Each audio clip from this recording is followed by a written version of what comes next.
Halo semua, video ini akan menjelaskan mengenai seleksi panelis serta tahapannya. Apa itu seleksi panelis?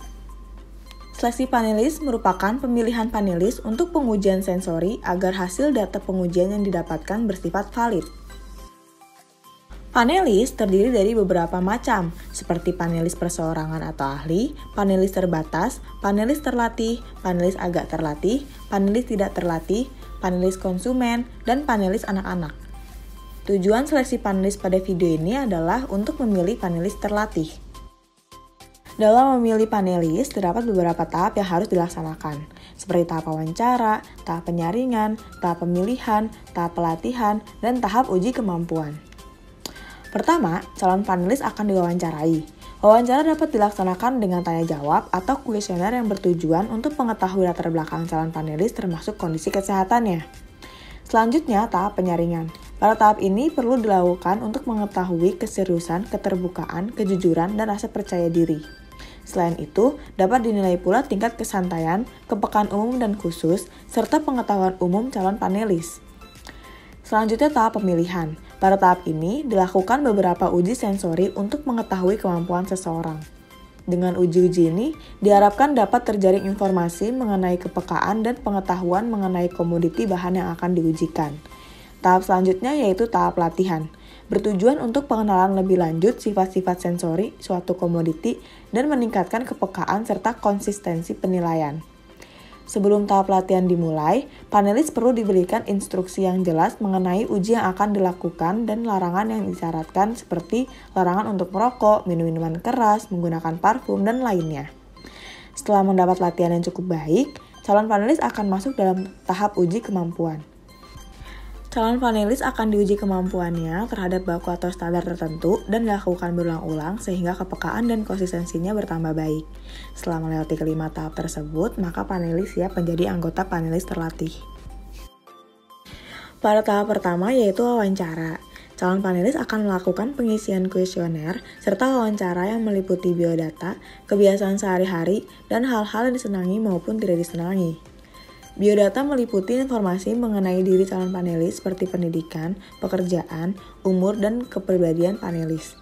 Sementara untuk kebiasaan sehari-hari meliputi kondisi kesehatan calon panelis seperti tidak mengkonsumsi obat-obatan, tidak merokok, dan tidak minum minuman keras. Kemudian, hal-hal yang disenangi maupun tidak disenangi, meliputi kesukaan calon panelis terhadap sampel yang akan diuji. Selanjutnya adalah tahap penyaringan. Pada tahap ini akan ada pencocokan informasi hasil wawancara dengan data tertulis, menyesuaikan kondisi calon panelis terhadap pengujian seperti kesehatan, alergi, dan lainnya, serta menilai pengetahuan umum panelis terhadap uji sensori. Pada tahap ini, ketersediaan waktu panelis untuk mengikuti pelatihan dan pengujian adalah minimal kehadiran 80%. Setelah melewati tahap penyaringan, calon panelis akan masuk dalam tahap pemilihan. Pada tahap ini akan ada pengujian sensori untuk mengetahui kepekaan calon panelis terhadap atribut sensori seperti pengujian rasa dasar dan bau atau aroma, serta kemampuan calon panelis dalam membedakan maupun mendeskripsikan atribut sensori secara tepat. Tahap pemilihan terbagi menjadi dua pengujian, yaitu uji diskriminatif dan uji deskriptif. Uji diskriminatif terdiri atas uji kecocokan atau matching test, uji deteksi atau detection test, dan uji ranking atau rating test. Uji pertama dalam uji diskriminatif adalah uji kecocokan atau matching test. Uji kecocokan digunakan untuk menentukan kemampuan calon panelis dalam membedakan maupun mendeskripsikan apabila ditanya beberapa rangsangan yang disajikan pada suatu intensitas di atas tingkat ambang batas. Pada tahap ini, calon panelis akan dibiasakan dengan satu set awal yang terdiri dari 4 hingga 6 produk berkode, tetapi tidak teridentifikasi. Kemudian akan ditunjukkan satu set 8-10 sampel bernomor acak yang subsetnya identik dengan set awal. Calon panelis akan diminta untuk mengidentifikasi pada lembar penilaian sampel yang sudah dikenal pada set kedua dan memberi label pada mereka dengan kode yang sesuai dari set pertama. Uji kecocokan atau matching test terdiri dari uji rasa dasar dan uji bau atau aroma. Dalam uji rasa dasar akan diuji 5 rasa yaitu manis, asin, asam, pahit, dan umami. Uji rasa manis menggunakan stimulus sukrosa dengan konsentrasi 20 gram per liter. Uji rasa asin menggunakan stimulus NaCl dengan konsentrasi 2 gram per liter. Uji rasa asam menggunakan stimulus asam sitrat dengan konsentrasi 0,5 gram per liter. Uji rasa pahit menggunakan stimulus kafein dengan konsentrasi 1 gram per liter. Dan uji rasa umami menggunakan stimulus MSG dengan konsentrasi 0,1 gram per liter. Selanjutnya, uji bau atau aroma. Dalam uji bau atau aroma, terdapat beberapa deskripsi aroma yang diuji seperti peppermint, anis, almond, citrus, floral, jahe, melati, green, vanila, kayu manis, cengkeh, dan wintergreen. Uji aroma peppermint menggunakan stimulus minyak peppermint. Uji anis menggunakan stimulus minyak anis. Aroma almond menggunakan stimulus minyak almond pahit. Aroma citrus menggunakan stimulus minyak citrus. Aroma floral menggunakan stimulus linalol, aroma jahe menggunakan stimulus minyak jahe, aroma melati menggunakan stimulus melati 74H10%, aroma green menggunakan stimulus cis-3-heksanol, aroma vanila menggunakan stimulus ekstra vanili, aroma kayu manis menggunakan stimulus minyak kasia, aroma cengkeh menggunakan stimulus minyak cengkeh, dan aroma wintergreen menggunakan stimulus minyak wintergreen. Kemudian uji kedua dari uji diskriminatif adalah uji deteksi. Uji ini digunakan untuk menentukan kemampuan calon panelis dalam mendeteksi perbedaan antara produk serupa dengan bahan atau variabel pemrosesan. Pada tahap ini, calon panelis disajikan dengan serangkaian 3 atau lebih uji segitiga maupun uji duo trio dengan perbedaan mulai dari yang mudah hingga cukup sulit. Lalu dilakukan tes pendahuluan terlebih dahulu dengan pencicip yang berpengalaman untuk menentukan urutan optimal dari rangkaian tes dan untuk mengontrol tingkat stimulus sedemikian rupa agar sesuai dan yang dapat deteksi tetapi tidak terlalu kuat. Apabila diinginkan, uji segitiga berurutan dapat digunakan untuk memutuskan penerimaan dan penolakan calon panelis. Dalam uji deteksi, terdapat senyawa yang diuji yaitu kafein, asam tartarat, sukrosa, dan gamma dekalakton. Pengujian dilakukan pada 2 konsentrasi berbeda yaitu 3 kali ambang batas sebagai A dan 6 kali ambang batas sebagai B. Uji senyawa kafein dilakukan pada konsentrasi 0,2 gram per liter dan 0,4 gram per liter. Uji senyawa asam tartarat dilakukan pada konsentrasi 0,4 gram per liter dan 0,8 gram per liter. Uji senyawa sukrosa dilakukan pada konsentrasi 7 gram per liter dan 14 gram per liter. Serta uji senyawa gamma dekalakton dilakukan pada konsentrasi 0,002 gram per liter dan 0,004 gram per liter. Selanjutnya, uji ketiga dari uji diskriminatif adalah uji ranking. Uji ini digunakan untuk menentukan kemampuan calon panelis untuk membedakan tingkat intensitas dari atribut yang diberikan.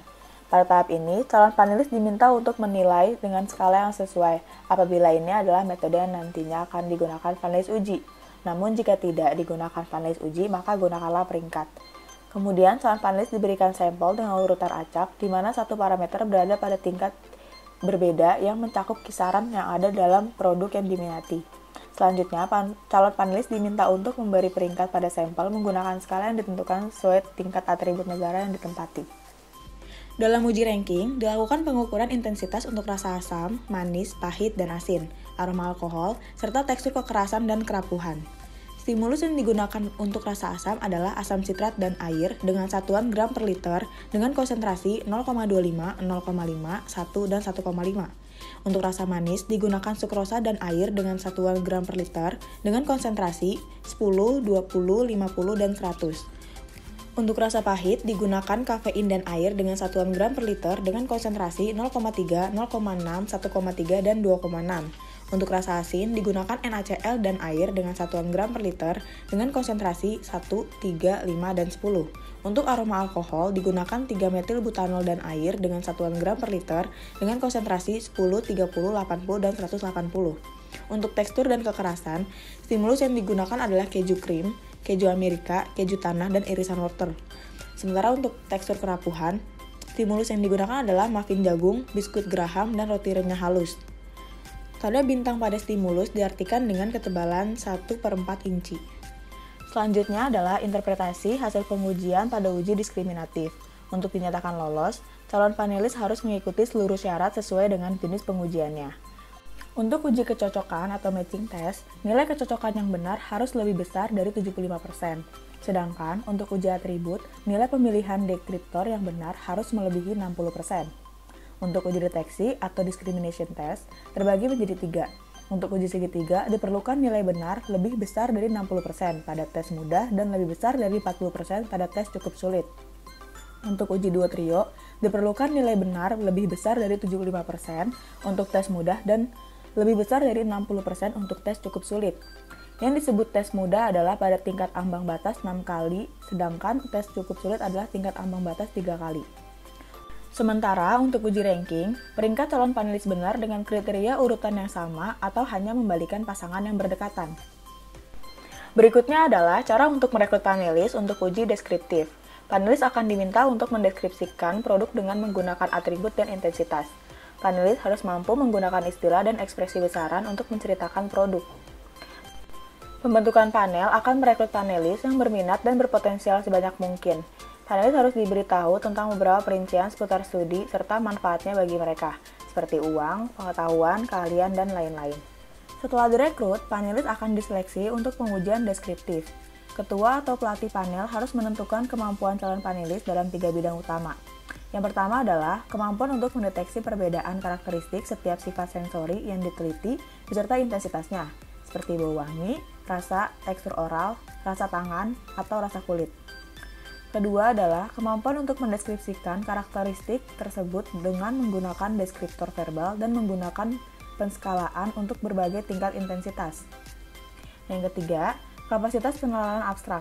Analisis deskriptif sangat bergantung pada penggunaan referensi ketika karakteristik harus segera diingat dan diterapkan pada produk lain.